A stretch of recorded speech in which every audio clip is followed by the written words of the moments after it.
చెప్పండి. ఇవాళ రాసినటువంటి ఈనాడు, ఆంధ్రజ్యోతి రాసిన వార్తలు ఏకంగా న్యాయ వ్యవస్థ మీద కూడా ఆరోపణ చేస్తూ ఒక వార్త రాశారు. వీటన్నిటి మీద సంక్షిప్తంగా మీ వ్యాఖ్య చేయండి. తర్వాత బాజీ గారు కూడా మాట్లాడిన తర్వాత జగన్ గారి స్పీచ్ మీద చర్చకి వెళ్దాం. నమస్తే సార్, మీకు అదేవిధంగా సాక్షి వీక్షకులకు పెద్దలకి. ఇక్కడ మీరు అన్నట్టు ఈ దగుల్బాజీ రాతలు రోతల గురించి ఒక్కసారి క్లుప్తంగా చెప్పాలంటే ఫస్ట్ ఆ దగుల్బాజీలు ఇద్దరి గురించి చెప్తాం. ఫస్ట్ ఒకడు ఏం రాశాడు, గుడ్ మార్నింగ్ అంటూనే గుటకాయ స్వాహ అంటే ధర్మవరం ఎమ్మెల్యే గారి గురించి ఒక సగం పేజీ కేటాయించేసి ఈరోజు చేశారు. ఎందుకు అట్లా అంటే ఒకసారి చూసుకోండి. ధర్మవరం ఎమ్మెల్యే అనేటువంటి వెంకటరామిరెడ్డి యువకుడు, సోషల్ మీడియాను ఆయుధంగా చేసుకొని నిత్యం ప్రజల్లో ఉంటూ ప్రతి ఒక్కరికి అంటే గడప గడపకు మా ప్రభుత్వం స్టార్ట్ చేయకముందే ఒక ఎమ్మెల్యేగా ఒక కాలనీని, ఒక విలేజ్ని తీసుకొని మొత్తం సిబ్బందితో కలిసేసి ప్రజలకి సమస్యలున్నా స్పాట్లోనే సొల్యూషన్ ఇస్తూ తన యొక్క ముద్ర వేసుకొని దూసుకుపోతున్నాడు. తెలుగుదేశం పరిస్థితి ఏంటి అక్కడంటే, ఉన్నటువంటి ఒక ఎమ్మెల్యేగా చేసినట్టు గతంలో సూర్య అనేటువంటి వ్యక్తి, సూర్యనారాయణ వ్యక్తి వెళ్ళిపోయాడు బీజేపీలోకి. ఇప్పుడు అక్కడ టీడీపీకి ముందుకు రావడానికి ఎవరు కూడాను సాహసం చేయట్లేదు. పరిటాల రవి అబ్బాయిని అనుకున్నారు, ఆ వ్యక్తి కూడా ఇక్కడ శ్రీరామ్ అనేటువంటి వ్యక్తి ఇక్కడ ఈ యొక్క వైఎస్ఆర్ కాంగ్రెస్ పార్టీకి ఈ ఎమ్మెల్యే పట్ల ఆదరణ చూసేసి ఒక భయం నెలకొనింది.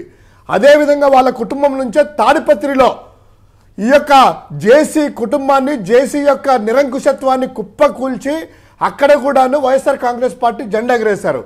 ఈ యొక్క బాబాయ్ అబ్బాయిల యొక్క ప్రభ చూసేసి ఆ యొక్క 2 నియోజకవర్గాల్లో తెలుగుదేశం పార్టీ పోటీ పెట్టడానికి ముందు కూడా రాలేమనేటువంటి భయంతో వాళ్ళని టార్గెట్ చేస్తూ ఆ యొక్క ధర్మవరం ఎమ్మెల్యే మీద కారకూతలు కుస్తాయిదంతా ఉన్నారు.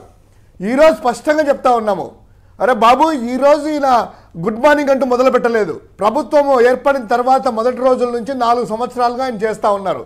తర్వాత లోకేష్ పాదయాత్ర చేస్తూ ఒక సెల్ఫీ తీసుకొని ఇదిగో ఇదే ధర్మవరం కోట ఇలా కట్టుకున్నాడు అనేటువంటిది భూములు ఏదో కనిపిస్తే ఈ సెల్ఫీలో చూపించారు. అదే రోజు నీ పాదయాత్ర జిల్లా ముగించకముందే అదే ఎమ్మెల్యే వెళ్ళేసి ఛాలెంజ్ చేసేసి ఓపెన్గా మీడియా తీసుకెళ్లేసి ఆయనకున్నటువంటి ఆస్తులు ప్రకటిస్తూ ఏదేది భూములు ఆయన చూపించారో అది ఎవరి భూములు ఏంటి అనేటువంటిది క్లియర్ కట్గా ఓపెన్ ఛాలెంజ్ చేసేసి రారా పప్పు అనేటువంటి పదంతో వాడి రమ్మన్నా కూడా ఇంతవరకు లేదు. అదేవిధంగా ఇంకోటి మీరు అన్నట్టు ఇంకోటి ఏం రాశారు, దొంగ ఓట్ల గురించి అంట. అయ్యా దొంగ ఓట్ల సంస్కృతి అనేటువంటిది చంద్రబాబు నాయుడు దగ్గర నుంచే వచ్చింది. కుప్పంలో 40,000 ఓట్లు దొంగ ఓట్లు చేర్చుకొని అక్కడ ఎక్కడ ప్రజలకు అవేర్నెస్ లేదు కాబట్టి కర్ణాటక, తమిళనాడు నుంచి కూడా దొంగ ఓట్లు యాడ్ చేసేసి లేని ఓట్లు అక్కడ జనాలతో ఓట్లు వేయించుకొని గెలిచినటువంటి చరిత్ర వాళ్ళది. అదే సంస్కృతిగా తీసుకొని ఉరవకొండ, కర్ణాటకలో ఉన్నటువంటి ఓట్లని ఉరవకొండలో, అదేవిధంగా ఈ యొక్క చిత్తూరు బార్డర్లో ఉండేటువంటి నగిరి సంబంధించిన వాటిలో, పర్చూరులో, అదేవిధంగా పొన్నూరులో ఈ విధంగా ఒక నారాయణ, ముఖ్యంగా నెల్లూరులో అయితే నారాయణ అనేటువంటి వ్యక్తి కొంతమంది ఎంప్లాయీస్ని, స్టూడెంట్స్ని పెట్టుకొని దొంగ ఓట్లు చేర్చుకొని లేని ఓట్లన్నీ పెట్టుకున్నారు. అదంతా కూడా వైఎస్ఆర్ కాంగ్రెస్ పార్టీ స్ట్రాటజిక్గా పూర్తిగా ఆధారాలతో సహా తెలంగాణలో ఉన్న ఓట్లు, ఇక్కడ ఉన్న ఓట్లు లాస్ట్కు మీరు చూడండి సార్, పవన్ కళ్యాణ్ అనేటువంటి వ్యక్తి కావచ్చు, అదేవిధంగా నాగేంద్ర బాబు కావచ్చు, వీళ్ళందరూ కూడా అక్కడ ఓటు వేసిన తర్వాత ఇక్కడ దొంగ ఓట్లు పెట్టుకోవాలనుకున్నారు. వీళ్ళు శాసనసభకు పోటీ చేస్తారంట, వీళ్ళు ప్రజాప్రతినిధులుగా కావాలనుకుంటున్నారు. ఇటువంటి దగల్బాజీలకి సపోర్ట్ చేస్తూ ఎక్కడైతే తన పుట్టి మునుగుతుందో అని తెలిసి భయపడి డ్రామోజీ వ్యవహారం ఇలా ఉంది. ఇంకోటి ముఖ్యమైనది, ఇంకొకటి వెళ్దాము, ఒక బ్రోకర్ పత్రిక ఉంది, వాడు బ్రోకర్ వ్యవహారాలు చేస్తాడు. ఎందుకంటే మీరు అన్యదా భావించకూడదు, మీకు ఎందుకంటే మీరు యాక్సెప్ట్ చేయరు ఇలాంటి పదాలు. కానీ ఆ యొక్క బ్రోకర్ చేసేటువంటి వ్యవహారాలు అంటే మెయిన్ పేపర్లో వజ్రాల వాచీలు ఇచ్చారట. అయ్యా అది ఎప్పుడట, 2021లో ఎవరో పిలవని దానికట. ఏమో 2021 నుంచి ఈ రోజు వరకు నీకేదో ఉంది కదా న్యాయ వ్యవస్థలో, న్యాయ వ్యవస్థని ఎవరు మేనేజ్ చేస్తున్నారు, న్యాయమూర్తుల్ని ఎవరు ప్రలోభాలు చేస్తున్నారు, బీసీలు న్యాయమూర్తులుగా పనికిరారని తన కులస్తులనే పైకి పెంచాలనేటువంటి నీచ నికృత్వం ఉన్నటువంటి మీ యొక్క పార్టీ ఎవరిదయ్యా?